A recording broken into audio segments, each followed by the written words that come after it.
Okay, we'll go ahead and move on to our post-qualifying press conference with your Coors Light pole sitter, Jimmie Johnson, driver of the number 48 Lowe's Plains Chevrolet. Jimmie set the new track qualifying record here at Pocono. Talk about that qualifying run out there and starting up front on Sunday. Yeah, track records are cool. It makes all drivers and teams smile. We got one at Martinsville this year, and then to get one here is really, really cool. The wild thing, though, is, I practiced at like a 51.15, and then to go out there and run a 49.80. The speed difference and the senses you have inside the car, I knew it was fast. I didn't know how fast. In each corner I tried a little bit harder and was more aggressive with my entry speed, my throttle application, and just kind of challenging the car, and, it stuck. In some ways, I think I could have gone a little quicker if I knew what that felt like, and I'm sure a lot of guys are saying that in the garage area right now, to be honest, but it was an interesting lap because I threw everything I thought I could at it in turn 1, and it stuck. So then turn 2, try again, and turn 3, try again, and it made it all the way around there. It's pretty awesome. Great. Thanks a lot. We'll go ahead and open it up for questions. Please wait for the wireless mic. State your name and affiliation. We'll start up here with Reed. Reed Spencer with NASCAR Wire Service. Jimmie, what were the issues that you guys were having in inspection, and do you think it's possible that actually going out 4 spots later than you were scheduled might have made a difference? It's only 4 spots now. It didn't make a difference. We had the left rear toe was off by 1/1000th of an inch. So with the system, yep, with the system as a pass-fail, 1/1000th of an inch. So glad we got it sorted out, and we got on the clock, which is always a scary thing to be on the clock, but we beat the clock. David. Yeah, Jimmie, David Newton, ESPN.com. Kyle Busch was kind of insinuating that several times you guys have gone through tech more than once this year, and you always seem to get faster. Kind of want to comment and reply to that?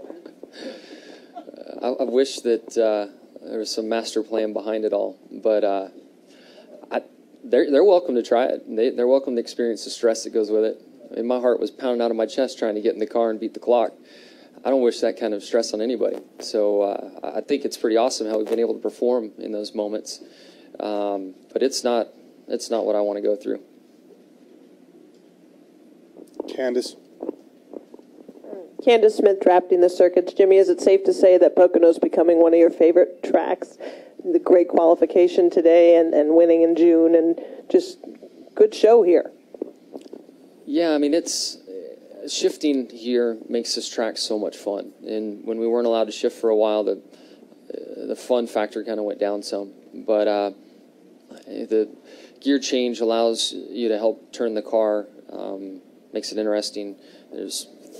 You've got to manage the tranny. There's an RPM match you have to get right, getting it into the 3rd gear. So it brings back a lot of fun for me. The trips to victory lane definitely increase the fun factor as well. So tomorrow Sunday there's good potential for it to get pretty high on my list.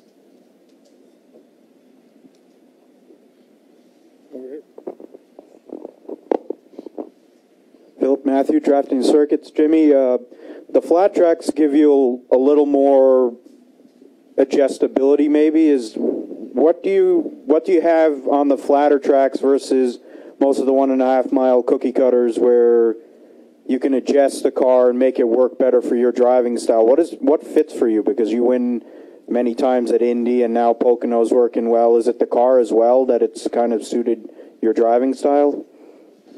Well, I think that our team, Chad's setups and my driving style, it takes all those pieces to make it work. I think we have excelled on different kind of quirky racetracks. It's just been us all along. I know Chad really enjoys setting the car up here because in turn 1 you have some banking, which puts a lot of vertical loading in the car. Turn 2 and turn 3, there's a lot less banking, so it's more lateral load, and there are different adjustments on the race car to affect those areas. So he enjoys the engineering side of it. I certainly enjoy driving it, but we've just had that knack for odd-shaped racetracks. If it's Dover, if it's Martinsville, here has been good to us. It just works for some reason. Any other questions for Jimmie?